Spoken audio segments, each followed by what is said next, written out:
Vamos a cambiar de información, mire, porque tener un hijo con problemas de hiperactividad, con déficit de atención, puede ser un desafío en casa. Pero hay herramientas que nos van a ayudar a facilitar su educación y también la comunicación. Le damos la bienvenida a Jimena Caballero, ella es psicóloga y comunicadora, quien nos va a platicar sobre algunas herramientas que pueden ayudar a algunos padres de familia sobre este tema. Jimena, muchísimas gracias, bienvenida, gracias por estar con nosotros aquí en ADN Ecuador. Gracias a ustedes por la invitación al programa. Gracias a ti. Bueno, tema importante, hiperactividad y también déficit de atención, algo que se está generando ahora mucho con los niños. ¿Cómo detectarlo? ¿Cómo podemos darles estos tips a los padres para que lo atiendan oportunamente? Sí, bueno, de primero hay que entender que existe déficit atencional con hiperactividad y sin hiperactividad. Y estamos hablando de estos niños que no se quedan queditos, ¿no? Que cada rato recibimos de las maestras regaños de que se portan mal. Y esta es la etiqueta principal que tenemos que romper sobre ellos, porque los padres sienten mucha frustración ante estos chicos de no saber cómo trabajarlos y brindarles una educación adecuada. Tenemos que entender que los procesos educativos de las escuelas se han estado basando sobre todo en que se educa a inteligencias basadas en español y matemáticas. Y existen las inteligencias múltiples. Estamos hablando que existe inteligencia espacial, inteligencia emocional, existen niños que son más kinestésicos, ¿no? Que están siempre en movimiento. Y son justamente estos niños los que no se acoplan a estarse queditos todo el tiempo en una aula. Y para los docentes es muchísimo más fácil decir que el niño es el que tiene el problema que en realidad buscar herramientas y maneras en las que ellos se sientan cómodos de desarrollarse. Son niños en particular que les cuesta mucho la educación porque es un espacio donde los han tratado muy mal siempre, ¿no? Si de niño te dicen que eres el mal portado, que eres necio, que te portas mal, que eres egoísta, entonces sienten mucha frustración con los sistemas educativos y esto se puede volver en la adolescencia más bien en un trastorno desafiante y nunca han podido tener, si no tienen un diagnóstico adecuado desde la infancia, no entienden por qué están atrás en su formación y en el desarrollo y en el potencial que tienen que tener. Déjame decirte y preguntarte también al mismo tiempo una cosa, Jimena. Es un trabajo que se tiene que hacer en conjunto, tanto en casa, los padres de familia, con las escuelas. Pero cuando hablamos que en un sistema educativo en nuestro país no existe la concientización sobre cómo tratar a un niño que tiene déficit de atención, hiperactividad o algún diagnóstico con estas características, y retomando el tema de los métodos que se deberían implementar para establecer o para generar energías que les fomenten inteligencias múltiples, energías, porque tienen energías que a veces están enfocadas en otros aspectos. ¿Cómo acercarnos a las instituciones de educación pública y privada para hacerles saber a los maestros, a los encargados, a quienes llevan los programas de educación, que eso se tiene que canalizar de una manera diferente? Es decir, establecer programas que vayan enfocados a esos chicos y no la manera o la salida más fácil que es, vamos a darle una medicina, una pastilla, que es la manera más fácil, pero que inclusive les permite, o no les permite, mejor dicho, desarrollar todo su coeficiente o el potencial que puedan tener, ¿no? Sí, de hecho son chicos súper inteligentes y creativos, ¿verdad? El tema de que van a ser niños que son fracasados de adulto, que ese es el miedo que siempre se les pone también, esa gran etiqueta, es una mentira. Cuando logras canalizar toda esa energía que tienen, porque tienen muchísimo potencial, más bien son maravillosos, porque son creativos, son siempre más bien se salen de la zona de confort, están buscando ir más allá en expansión, son más bien visionarios cuando se les acepta como son y se les quiere por quien son y se les pone disciplina de la manera correcta. Pero si sienten frustración siempre contigo, entonces jamás estas habilidades se desarrollan. Claro. Se necesita, por supuesto, políticas públicas que trabajen la inclusión en muchos temas de la educación, ¿no? No solo, a eso me refería justamente. No solo desde la identidad, por ejemplo, de género o las personas LGBT o los niños con discapacidad, sino también entender estas otras diversidades que también existen en los procesos de las inteligencias para entender cuál es la formación correcta que tienen que tener en su desarrollo. Totalmente. Claro, ahora en el tema de la hiperactividad, porque de pronto los padres de familia simplemente creen que el niño está aburrido o ¿cómo puedes detectar que realmente tu hijo es hiperactivo? Porque creo que hay una línea muy delgada entre que sean niños, como normalmente son, y que jueguen y que no le presten tanta atención a las cosas porque es aburrido para ellos. ¿Qué línea entre eso y ser hiperactivo es la diferencia? Sí, también existe que se confunde mucho con los trastornos desafiantes, ¿no? Que son niños que no tienen límites, que no se les ha puesto límites, y es distinto, ¿no? El chico hiperactivo realmente no quiere no quiere dañar o ser desafiante. Se convierte en eso cuando está recibiendo todo el tiempo amenazas y ataques, pero su naturaleza y su energía desde ahí no es que se manifiesta, no es que quiere ser nada más rebelde y ya, sino que realmente le cuesta poner atención. Y cuando te das cuenta que buscas otra manera para que aprenda, por ejemplo, a través del juego, ¿no? Entonces vamos a hacer lagartijas mientras te hago preguntas matemáticas o cosas que estén en movimiento y actividad, te vas a dar cuenta que canaliza mejor su capacidad de concentración.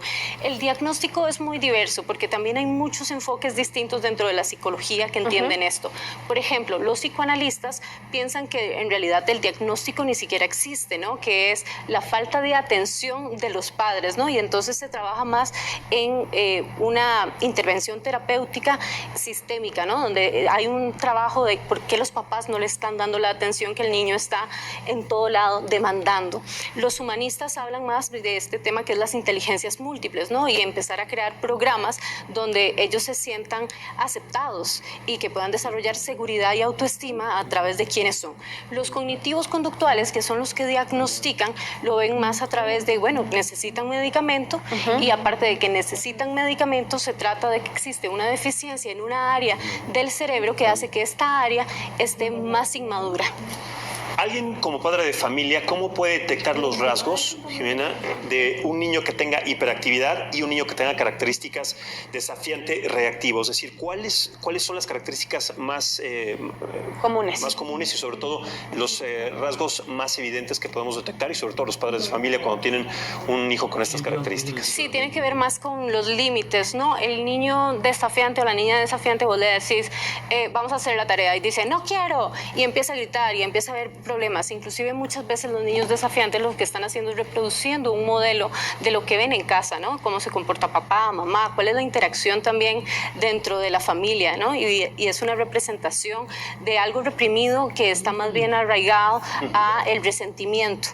Los niños hiperactivos, en realidad, ellos no quieren ser malos, ellos nada más es que de un pronto a otro pierden la atención en otra cosa y es muy fácil irse. De manera inconsciente, además. De manera inconsciente, ¿no? Y hay que volverlo a jalar, vamos a hacer la tarea. Y entonces el niño viene y cuando lo ves ya está viendo otra cosa, ¿verdad? Y entonces otra vez, ven mi amor, vamos a hacer la tarea, pero no es el desafío. Lo que pasa es que estos dos diagnósticos muchas veces se juntan, ¿no? Porque como coreamos la etiqueta del mal cuando portado, se junta, por eso es como determinar la diferencia entre uno y otro, ¿no? Se va empezando a generar el resentimiento.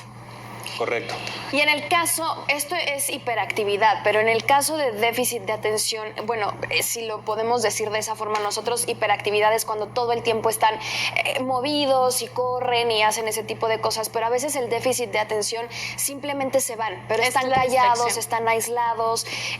Muchos de ellos también, los padres de familia simplemente les dan la tableta y los distraen de esa forma, pero ni siquiera le están poniendo atención a lo que ven. Entonces, inclusive se puede confundir con autismo a veces, ¿no? Cuando no hay un diagnóstico correcto, ¿no? Exacto. Sí, y es un desafío también para las sociedades modernas, sobre todo después de pandemia, ¿no? Que muchos chicos perdieron todo el trabajo de socialización y de interacción, de cómo poder tener empatía, comunicarse asertivamente con otros niños, desarrollarse en un ambiente seguro, en un mundo real, y ahora están sumergidos en las tablets. Y para los padres a veces eso es muchísimo más fácil, ¿no? Darles una tablet y que estén ahí aislados, perdiéndose del entorno y de la realidad y no desarrollando cómo van a ser buenas parejas, cómo van a ser buenos profesionales, cómo van a interactuar en el mundo real. Y esto lo que está generando a nivel mundial, que los chicos estén tan concentrados en las computadoras o en los teléfonos, es una disociación que es casi esquizoide, ¿no? Por eso es que se asocia tanto a que puede estar vinculado a los autismos. Claro, y finalmente también para cerrar este tema, me voy al aspecto médico. ¿Qué tan viable es, Jimena, después de conocer las características de nuestro hijo o hija, meterlo a una terapia con el psicólogo, con otro tipo de terapia, medicarlo, si es que no se conocen o no existen las pautas en los sistemas escolares o en los sistemas educativos para sacarlos adelante. ¿Qué tan viable puede ser esta alternativa o esta terapia alterna? Sí, bueno, los medicamentos lógicamente van a hacer que el niño esté tranquilo, pero no está desarrollando las habilidades necesarias para la vida. Esto lo que lo va a dar es la terapia, el acompañamiento profesional de alguien que ayude tanto al niño como a los padres a entenderlos, ¿no? A darle habilidades como, por ejemplo, se trabaja mucho en a que aprendan a hacer una maleta, algo tan sencillo como doblar la ropa y acomodarla sistemáticamente en un espacio, hace que empiecen a entender mejor el control del espacio, a que no reciban castigos, sino más bien que potencialicen sus habilidades, que no se les vea como niños malos, sino más bien que suban su autoestima y su creatividad y su desarrollo de qué es lo que les gusta. En la vida adulta, por ejemplo, personas que nunca han recibido este diagnóstico pueden ser muy torpes en un trabajo de oficina, donde tienen que hacer tareas diarias rutinarias, ¿no? Pero si los pones a vender, si los mandas a hacer gestiones de cosas, son muy buenos, ¿no? Sí. Entonces, el identificar que nuestros hijos tienen estas habilidades y no verlo como un estigma, sino más bien como una posibilidad de desarrollar su potencial y su creatividad a través de la ayuda de un profesional, es una excelente herramienta. Excelente, Jimena. Jimena Caballero, muchísimas gracias. Gracias a ustedes. Por la experiencia que tienes en estos temas, sobre todo por darnos a explicar nosotros, a nuestra audiencia, cómo se puede llevar a cabo el tratamiento para... Bueno, darles un consejo, por favor. Acéptenlos como son, ámenlos, claro. Pónganles límites, pónganles disciplina, pero déjenlos que se desarrollen tal y como ellos son seguros. Exacto. En cualquier entorno familiar siempre aceptar a nuestros hijos como son. De la manera, lo que les gusta, lo que quieran hacer, tenerles y propiciarles esa libertad. Jimena Caballero, gracias. Muchas gracias a ustedes. Gracias a ti. Y mire, precisamente como es fin de semana,